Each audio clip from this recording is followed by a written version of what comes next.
Bismillahirrahmanirrahim. Assalamualaikum warahmatullahi wabarakatuh. Alhamdulillah wassalatu wassalamu ala Rasulillah wa ala alihi wa sahbihi wa mawala. Amma ba'd. Teman-teman sekalian, kita akan melanjutkan pembacaan kitab Al-Adab Al-Mufrad, kitab yang ditulis oleh Al-Imam Al-Bukhari, yang berkaitan tentang adab gitu ya. Bagaimana sih adabnya seorang muslim yang paripurna itu gitu ya. Oke, ini menarik sekali, terutama terkait betapa Islam itu memberikan penekanan untuk ya bagi pemeluknya ya, bagi seorang muslim untuk tidak hanya saleh secara ritual individual, tapi harus saleh secara sosial. Karena itu dalam sesi singkat kali ini judulnya adalah cukupkah hanya menjadi orang saleh. Kan kalau dalam doa orang tua, guru, siapapun itu kadang-kadang yang dipanjatkan adalah semoga mendapatkan anak yang soleh, semoga anak-anak semuanya menjadi orang yang soleh. Ya itu bagus gitu ya. Tetapi dalam pandangan Al-Quran, dalam pandangan Islam, dalam pandangan yang ideal maksudnya, apakah cukup hanya menjadi orang yang saleh itu? Nah itu pertanyaannya yang akan kita jawab melalui satu hadis yang disebutkan dalam Al-Adab Al-Mufrad kali ini. Kita baca hadisnya dulu. Bismillahirrahmanirrahim. Babu imatatil adza. Ini memang imatatul adza ini salah satu kalimat atau frasa yang cukup terkenal ketika berbicara tentang iman gitu ya, tentang kepedulian kita, tentang kesempurnaan iman kita gitu maksudnya itu ya. Imatatul adza anit thariq itu terkenal sekali ya. Itu menyingkirkan duri, menyingkirkan hal yang akan mencederai kita. Nah itu bahkan ketika di jalan itu menunjukkan iman kita gitu ya. Oke, haddatsana Abu Asim an Aban ibnu Sam'ah dan seterusnya sampai Abi Barzah al-Aslami qala qultu. Abu Barzah al-Aslami itu berkata, aku pernah berkata kepada Rasulullah loh, ya Rasulullah, dullani ala amalin yudkhiluni al-jannah. Nah, tunjukkan aku ya Rasulullah, aku ingin masuk surga ya Rasulullah.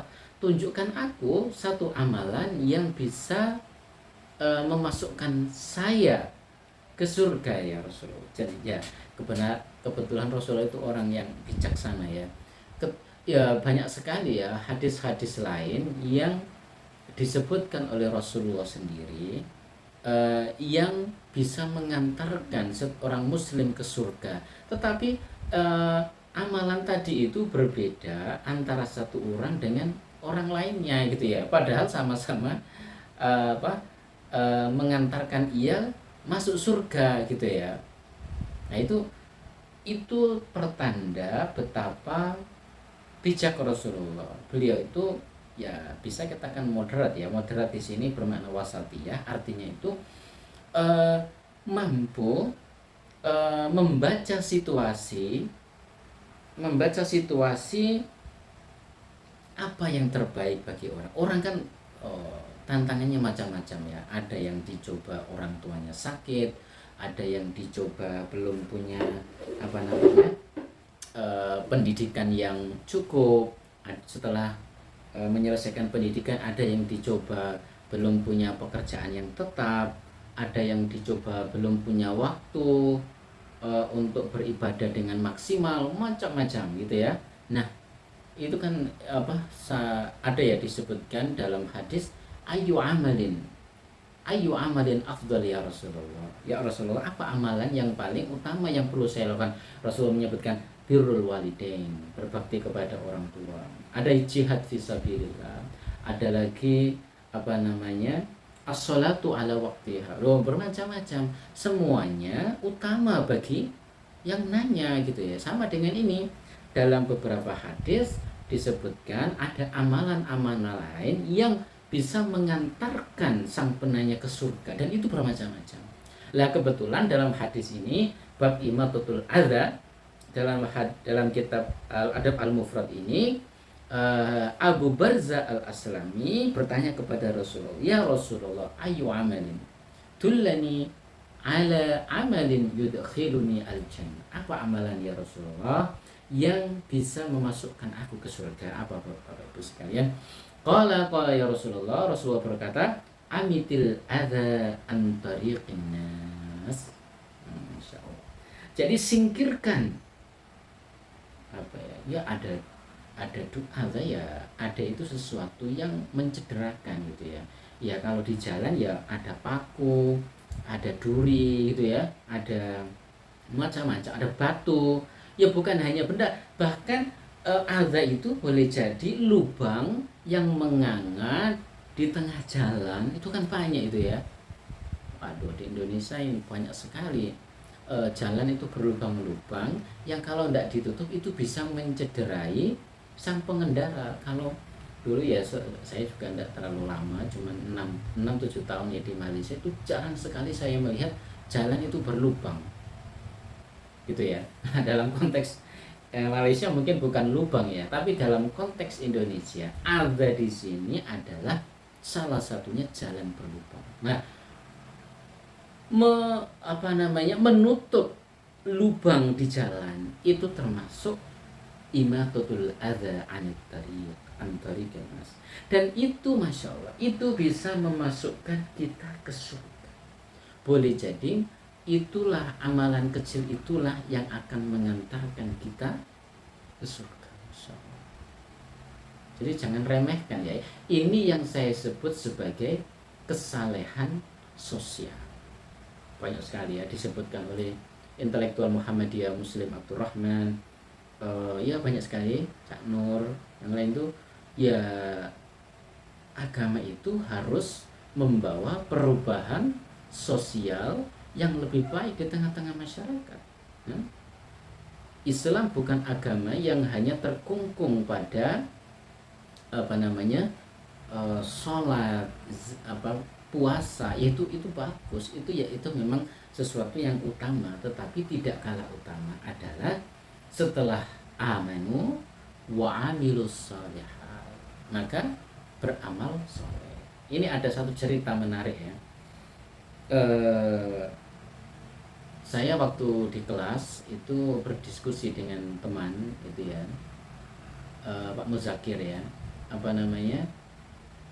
ya Pak Muzakir kan di sini tetangga saya sendiri.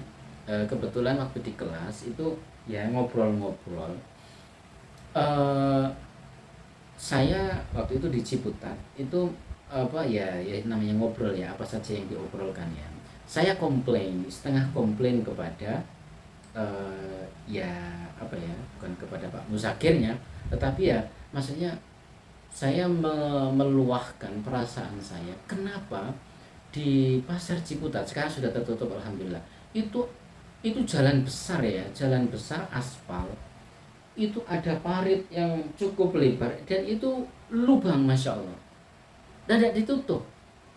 Itu kalau ada motor itu lewat mungkin malam-malam tidak kelihatan, itu jelas jatuh, itu lubangnya besar sekali. Jadi ada got gitu ya, dia itu membelah jalan, dan memang tidak semuanya ya, tetapi ada penutup besi, dan kebetulan salah satu bagian dari penutup itu berlubang. Itu berbulan-bulan gitu loh. Itu berbulan-bulan Masya Allah. Lah saya itu komplain di bukan hanya itu ya, pasar Ciputat dulu itu kumuh sekali ya. Untuk sekelas Ciputat yang kota besar, ternyata pasarnya seperti itu ya. Itu oke, itu satu hal. Tetapi tadi itu ada lubang yang dibiarkan saja, kemana pemdanya itu? Nah, waktu itu saya ceritakan kepada Pak Muzakir bahwasanya saya di bandara itu bertemu dengan staf Pemda, dan kebetulan karena ngobrol saya sampaikan itu, kenapa gitu dibiarkan saja Pak. Jadi terus Pak Muzakir itu, wah nanti itu terlalu kritis kan. atau kok kayak ini ya, kok peka sekali ya, apa namanya, hmm, kok peka sekali, maksudnya eh, apa ya, saya lupa bahasanya, tapi kok risau gitu, ada kayak gitu gitu ya.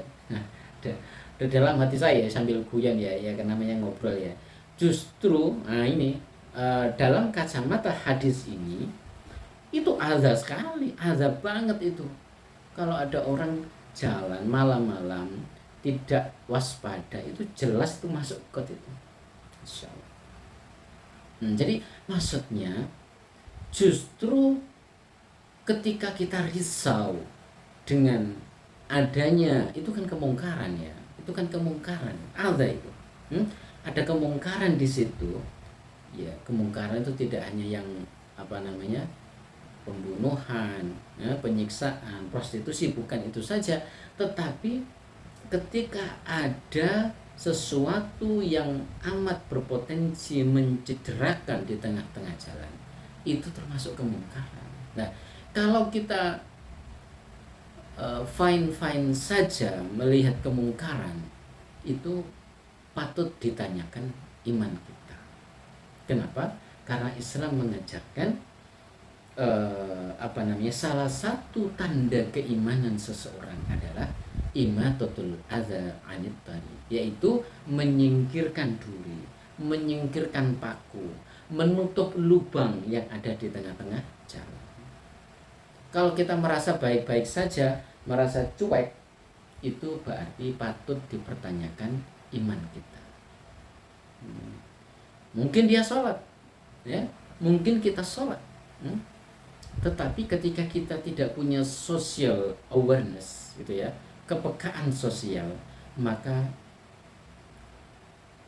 patut dipertanyakan sholat kita, iman kita. Itulah mengapa kalau sholat bisa dianggap sebagai soleh, gitu ya, apa namanya, soleh ritual, maka soleh secara ritual saja tidak cukup, harus soleh secara sosial. Itulah mengapa seseorang itu tidak cukup hanya menjadi soleh, tetapi harus menjadi muslih. Tidak hanya cukup menjadi orang yang baik, tetapi juga dituntut untuk menjadi orang yang mampu mengadakan perbaikan dari soleh ke muslih.